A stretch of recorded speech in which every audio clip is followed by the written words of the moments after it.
আসসালামু আলাইকুম। তো দেখতেই পারছেন আমরা ফ্লোর ঢালাইয়ের আগে কিভাবে ৪ ইঞ্চি বাথরুমের লং টাব গুলা ফিটিং করে থাকি এবং কিভাবে আমরা মাপ দিয়ে সঠিক নিয়মে আমরা কাজগুলা করে থাকি। তো এই ভিডিওতেই দেখতে পারছেন আমরা কিভাবে মাপগুলা একুরেট রেখে এবং কি লেভেল করে আমরা কাজগুলা করে থাকি।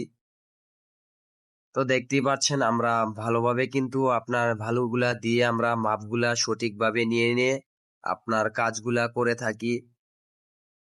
তো অবশ্যই জানাবেন আপনার ফ্লোর ঢালাইয়ের আগে এভাবে আমরা যেই ৪ ইঞ্চি লাইনগুলার কাজ করে থাকি। তো অবশ্যই জানাবেন এভাবে কেমন হয়েছে, আর এভাবে কে কে করেন এই ভিডিওর মাধ্যমে কমেন্টে জানাবেন।